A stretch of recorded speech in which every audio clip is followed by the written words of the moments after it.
Action Committee, who has worked very hard with the Stillwater youth to bring you here today.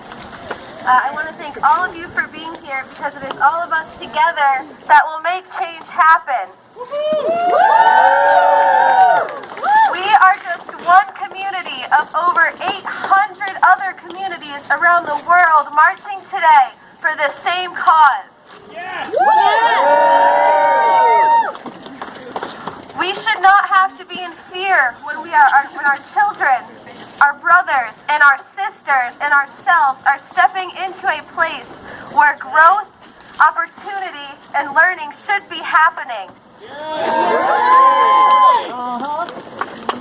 We stand here today because we will not accept another life to be taken by the hands of a shooter.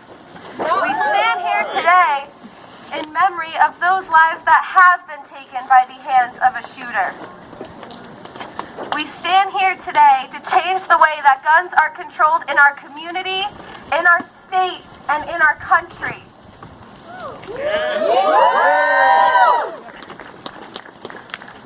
We are marching today for all of our lives.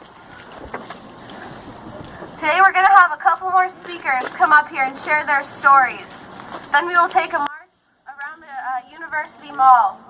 After that, I encourage all of you to come together and think of ways to keep being active in this cause, because it is not the end until we are ensured safety in our schools, in our communities, and this violence has ended. Thank you so much.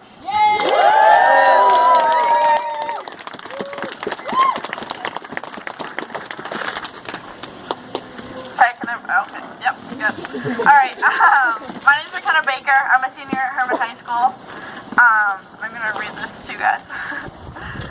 So I have a younger sister, and she's 16 years old. We didn't used to get along when we were younger, but we do now. We couldn't be any more polar opposites. She wouldn't be caught dead up here like this, but you can't ever get me to stop talking. She's quiet and calm, and I'm loud and outspoken. She's my best friend. She'll be able to drive soon and get a job, and I couldn't be more excited for this next chapter she's about to enter, which is why I'm so afraid that she might not get there. Some kid could walk into our school with a gun tomorrow and take my sister's life. She could miss driving by herself, time with friends, prom, graduation, and so much more. Every time something out of the ordinary happens at school and I'm not there with her, I ask her to text me updates, keep me in the loop, and let me know what's going on. The very thing I am so afraid of has happened to so many others. So many people have lost their best friends, their sister, their brother, their son, daughter, niece, nephew, grandchild. All the while, America stood by silent, holding tight on to the belief that change doesn't start with us. Well, it does, and this ends now. Woo!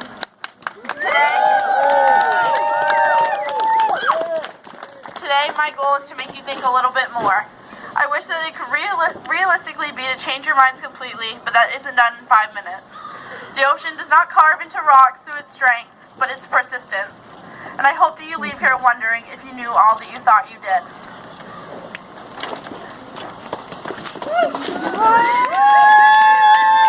I only ask that you walk away with questions that need answers, or even the smallest shadow of doubt. I'm going to start with a claim that would aid my argument, lay down facts, and they can all be easily checked through a Google search. The problem with mass shootings and gun violence is American. America has 6 times as many firearm homicides as Canada and nearly 16 times as many as Germany. On average, there's around 1 mass shooting for each day in America, with 355 shootings over 336 days. There have been more than 1,600 mass shootings since Sandy Hook, where this mass shooting is defined as 4 or more people being shot, and more than 1,800 people have been killed and more than 6,400 wounded as of February of 2017. America is an outlier when it comes to gun deaths, but not overall crime. Assaults in the U.S. are 3 times more likely to involve guns than 15 other highly developed countries. Homicide is twice as prevalent in the U.S. than these other countries.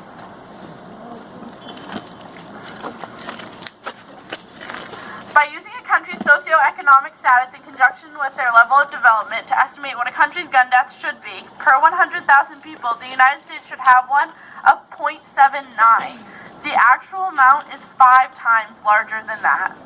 The United States has a higher violent gun death rate than all of North Africa and Middle Eastern countries, excluding one. These countries include some of the poorest and most underdeveloped. America has 4.4% of the world's population, but almost half of the civilian guns owned around the world. Other countries have been through this and taken steps to stop it. Australia had a mass shooting in 1996 in which 35 people died. After this, they banned and bought back over 600,000 semi-automatic rifles. They haven't had a single fatal mass shooting since. In 1989, a student armed with a semi-automatic rifle killed 14 students and injured more than a dozen others at a Montreal engineering school.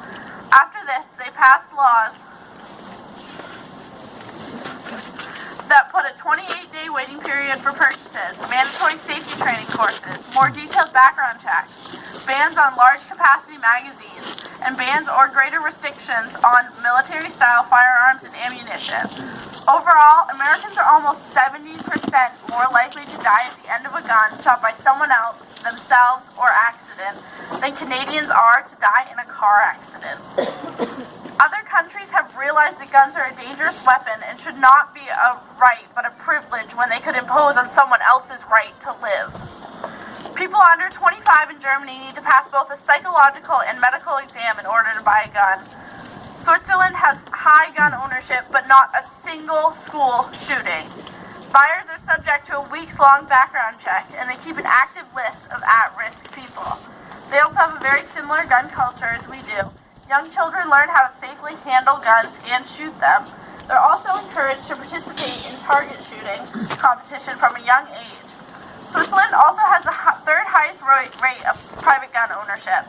Therefore, why is it that they have a lower gun violence rate and have seen 2 mass shootings in the last 20 years, unlike us who have seen 30 since Columbine alone? Switzerland keeps a list of 2,000 or so people that they are concerned may be a threat to society. These people are regularly checked on by both the authorities and psychologists. They're immediately forced to hand over any weapons and are prevented from purchasing any new ones. They also perform background checks as part of the application process that most need to go through before purchasing a firearm. Please help us end this narrative. Sign our petitions, our letters. Tell your local representatives that enough is enough. Today I told you that my goal was not to change your mind, but to encourage you to question what you believe to be the only truth. Sometimes in life, I think that what we see isn't always what everyone else can see. You could find out everything's in color, but you've only ever known black and white. I want you to go home today and think about my truth. And this is my truth. I have practiced lockdown drills since the 2nd grade. I was 12 years old when a man shot into the movie theater during a showing of Batman. I went and saw the movie a month later and was afraid. Sandy Hook happened when I was 13. My friends and I cried for them. I thought about my sister. When I was 15, a hate-filled man killed 9 people at his college in Oregon. I wondered if my future was as exciting as I had thought it would be. I was 16 when a man killed 49 people in a nightclub. I decided that staying in must be the way to go. I was 17 when a man shot and killed 59 people at a concert. I figured that listening to the music on my phone wasn't that different anyways. I am 18 and a man killed 17 people in a high school in Florida. I decided that this is not the life I want for my children. I decided that never again will I accept this as normal. Woo!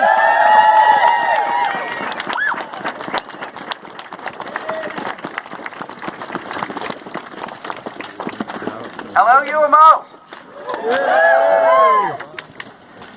Friends, my name is Sam Patera, and I'm the Greater Bangor organizer for the Maine People's Alliance. Today we assemble not to stand just against today's oppression, but to continue a march toward a more perfect union we deserve.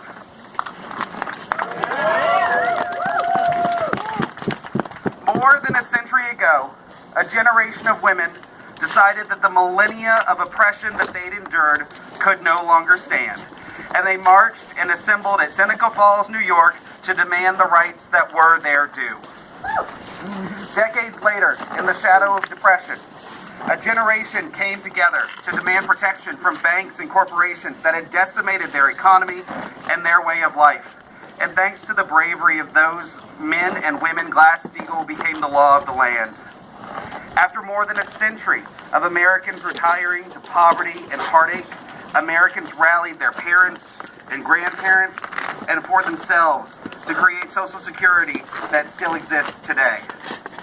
In 1938, as children were trapped in factories and workers starved and corporate greed caused great suffering, a generation came together to demand a minimum wage and an end to child labor and the right to organize, and successfully passed the Fair Labor Standards Act. A generation later, a preacher from Georgia declared, a preacher from Georgia dared to dream. A generation of activists had the courage to stand in harm's way, to sit on buses, to stand in front of fire hoses, to be assaulted at restaurant counters, to be beaten and arrested for the sake of their rights and freedoms. Less than a decade after that, a generation of LGBTQ Americans decided that the abuse of their community had gone on for far too long. They decided that poverty and discrimination and persecution had no place in New York, and they marched from the Stonewall Inn in New York City, and every year we hold pride parades to commemorate their victory and celebrate love being closeted no more.